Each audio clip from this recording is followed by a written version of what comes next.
시간이 되었으므로 2021년도 12월 28일 화요일 아침 예배를 시작하겠습니다. 사도신경으로 우리의 신앙을 고백하겠습니다. 전능하사 천지를 만드신 하나님 아버지를 내가 믿사오며 그 외아들 우리 주 예수 그리스도를 믿사오니 이는 성령으로 잉태하사 동정녀 마리아에게 나시고 본디오 빌라도에게 고난을 받으사 십자가에 못 박혀 죽으시고 장사한 지 사흘 만에 죽은 자 가운데서 다시 살아나시며 하늘에 오르사 전능하신 하나님 우편에 앉아 계시다가 저리로서 산 자와 죽은 자를 심판하러 오시니이다.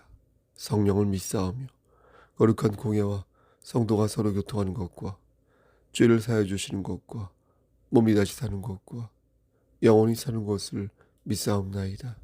아멘. 거룩하시고 자비로우신 하나님 아버지, 하나님의 크신 사랑을 진심으로 감사드립니다.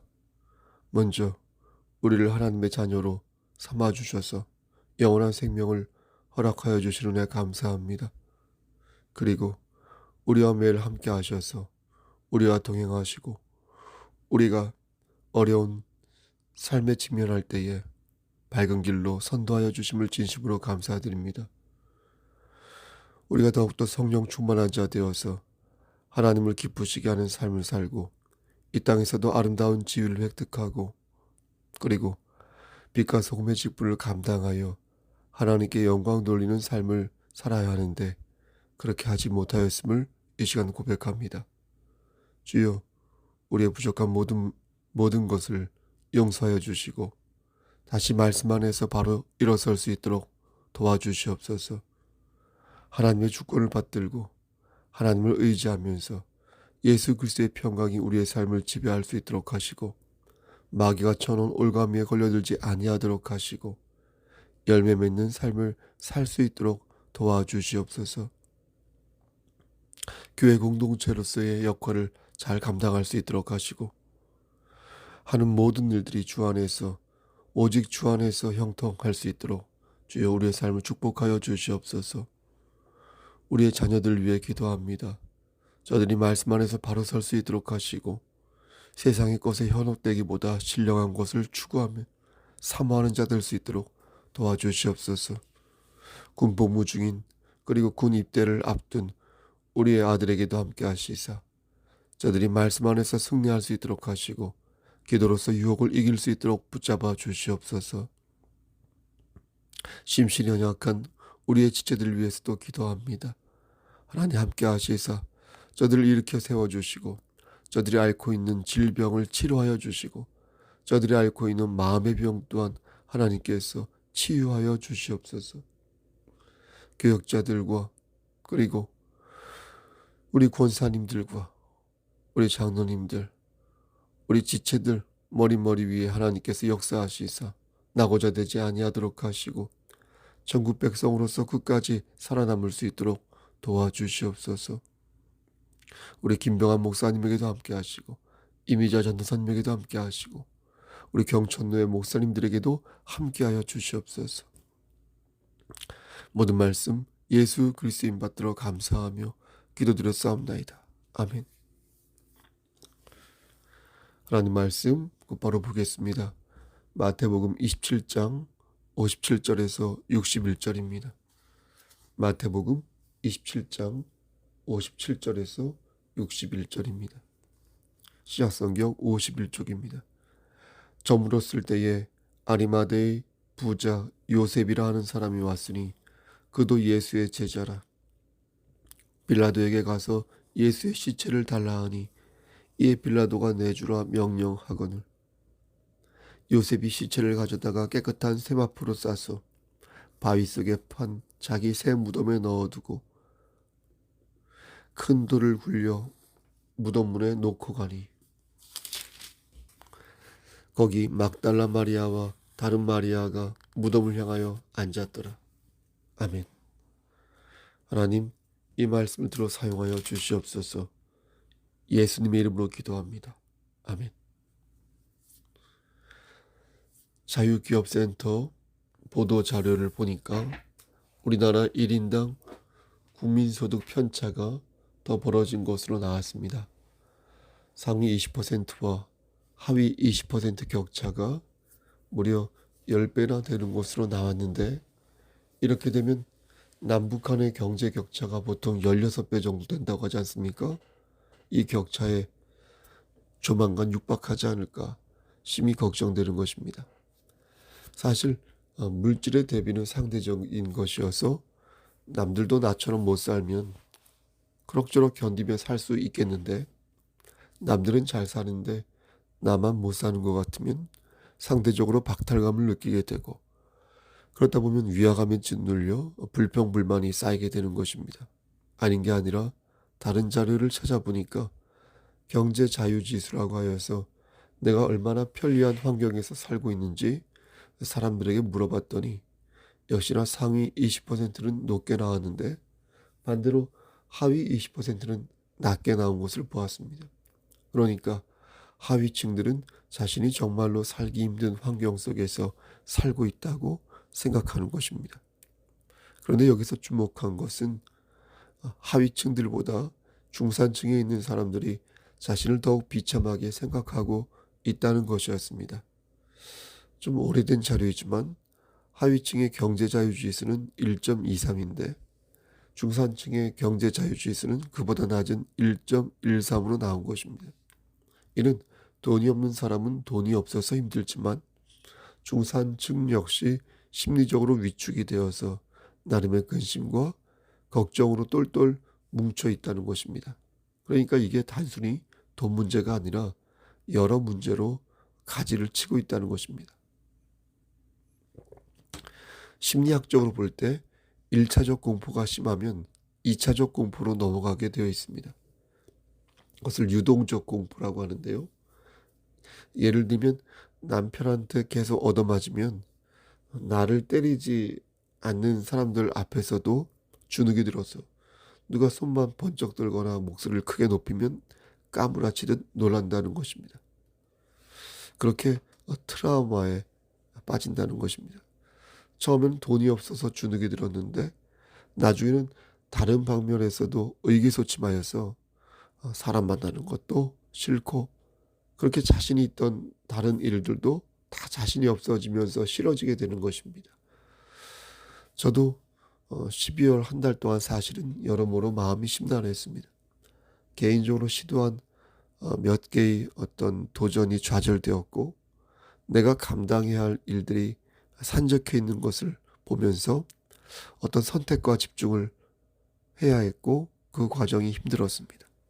다행히 하나님께서 저에게 지혜를 주셔서 내려놓을 것은 내려놓고 해야 할 것은 하게 하셔서 지금 마음도 편하고 몸도 가볍습니다.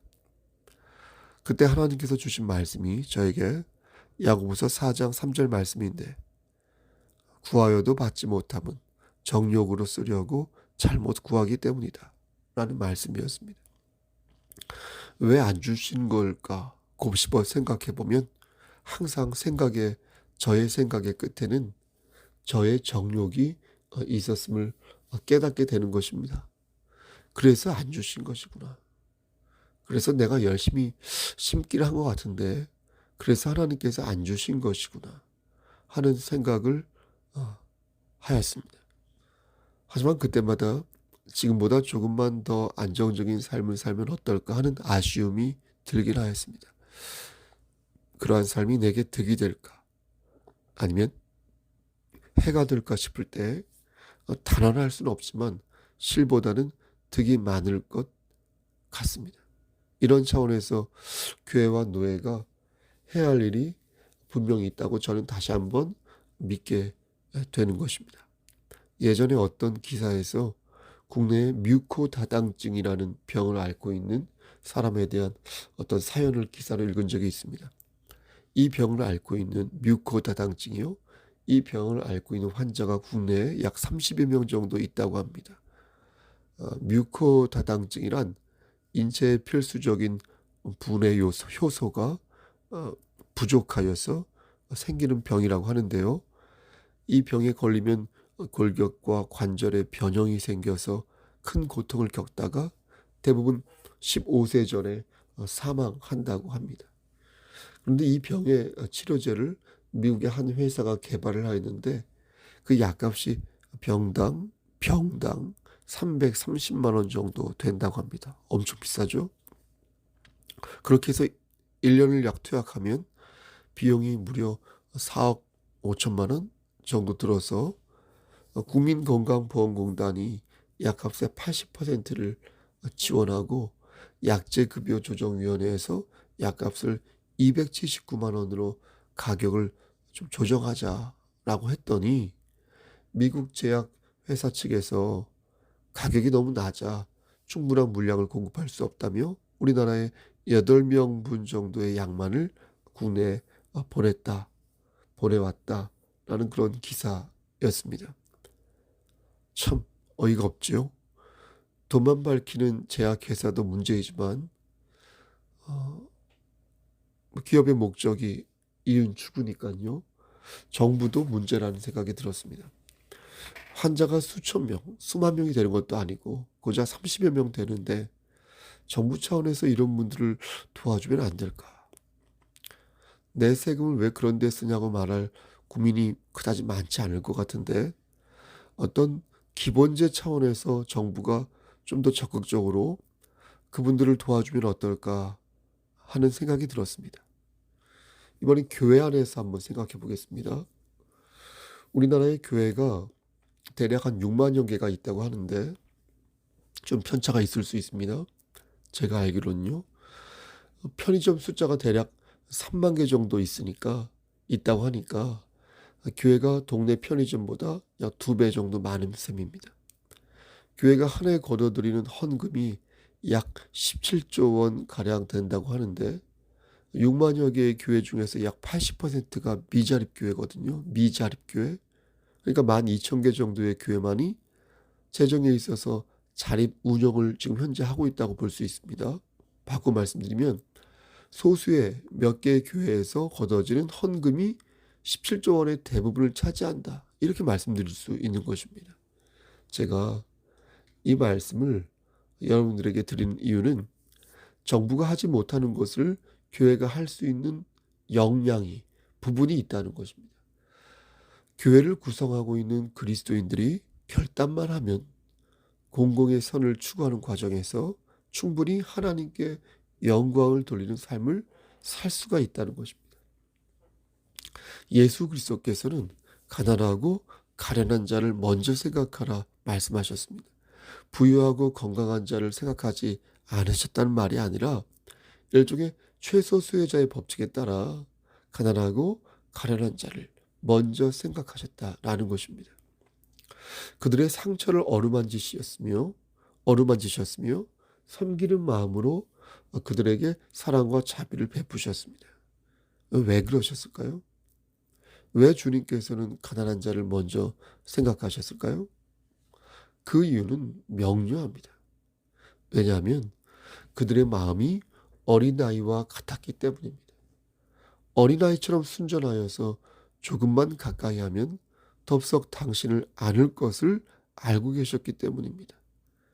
심령이 가난한 자는 주님을 의지하지만 심령이 배부른 자는 주님을 의지하지 않습니다.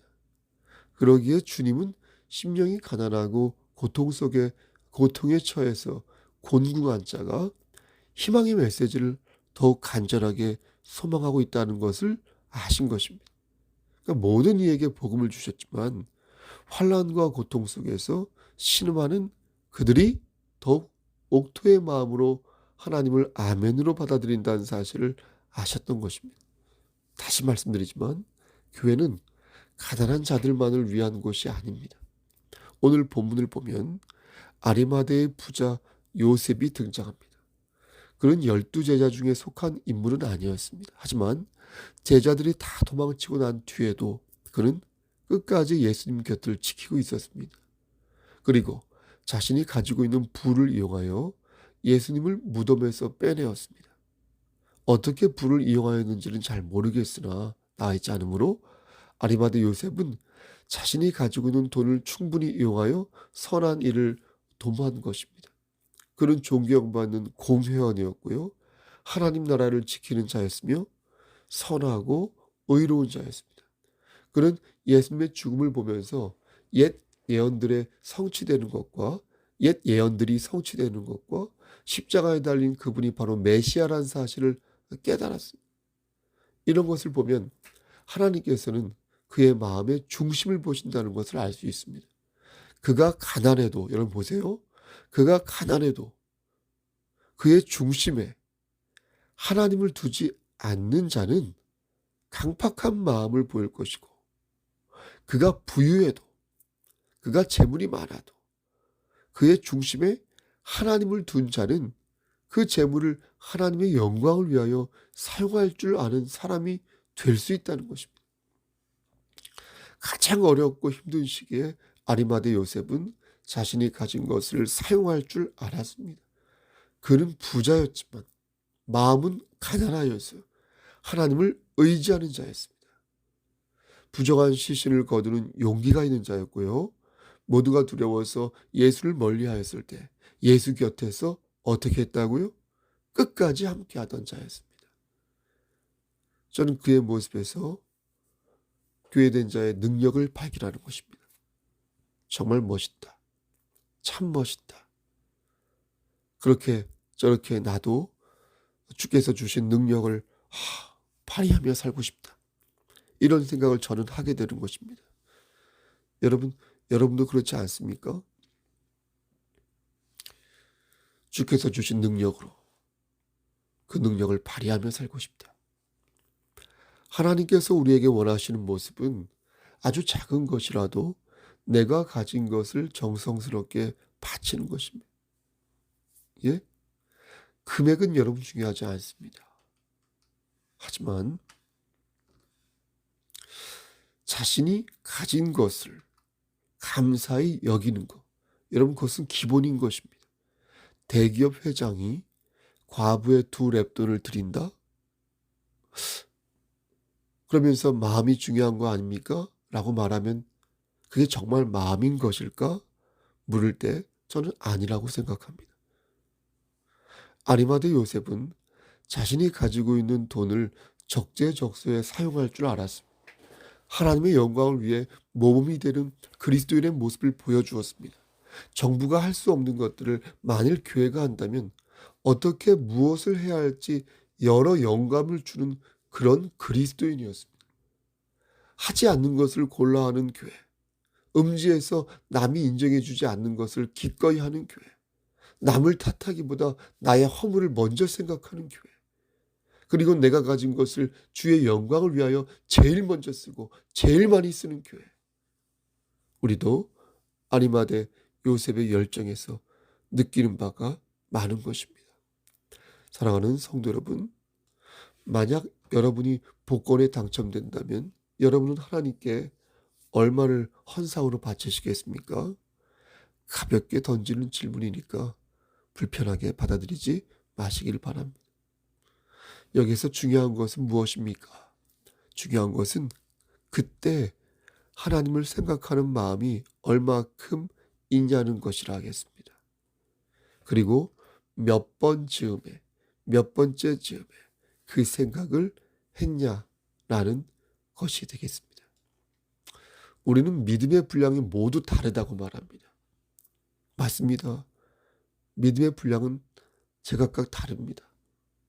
하지만 믿는 자라면 반드시 믿음의 분량을 가지고 있어야 합니다. 아무리 작고 연약한 어린아이라 해도 그 역시 가지고 있어야 할 믿음의 그릇이 있어야 하며, 아무리 늙고 병든 몸이라 해도 그 역시 쥐고 있어야 할 믿음의 분량이 있다는 것을 잊어서는 아니 될 것입니다. 그러므로 나날이 성화되는 그리스도인 되시기를 권면하는 것입니다. 어린아이처럼, 매일 어린아이처럼 죽만 드시지 마시고, 이제 얼마 후에 며칠 후면 다시 새해가 밝아오는데 새해는 조금 더 성숙하고 발전된 모습을 하나님 앞에서 보이시기를 권면하는 것입니다. 그래서 여러분이 가지고 있는 정성을 다각도로 하나님께 바치시기를 권면하는 것입니다. 그것은 아리마대 요셉의 돈일 수 있고요, 마르다의 봉사일 수 있으며 마리아의 기름일 수도 있습니다. 그것이 어느 것이 됐든 간에 하나님께서는 여러분의 중심을 보사 여러분의 삶을 끝까지 책임져 주실 것입니다. 12사도가 제자들을 불러 이르되 우리가 하나님의 말씀을 제쳐놓고 접대를 일삼는 것이 마땅하지 아니하니 형제들아 너희 가운데에서 성령과 지혜가 충만하여 칭찬하는 칭찬받는 사람 7을 택하라. 우리가 이 일을 그들에게 맡기고 우리는 오로지 기도하는 일과 말씀 사역에 힘쓰리라 하니 온 무리가 이 말을 기뻐하였다고 사도행전 6장 2절에서 5절까지 말씀하였습니다. 대신할 사람, 보완할 사람, 함께할 사람 7사람을 택한 후에 사도들은 말씀과 기도에 집중하였습니다. 그들이 준비된 후에 그때 더욱 집중할 수 있었습니다. 그 전에 집중하라 말씀하지 마시고 함께 준비하고 함께 말씀 안에서 바로 서 있음으로 말미암아 하나님의 선하신 뜻을 이루는 우리 성석교회가 되었으면 좋겠습니다. 그러한 지체들 그리고 집사님들과 성도님들 되시기를 우리를 죄에서 구속하여 주신 주 예수 그리스도의 받들어 간절히 축원합니다. 아멘.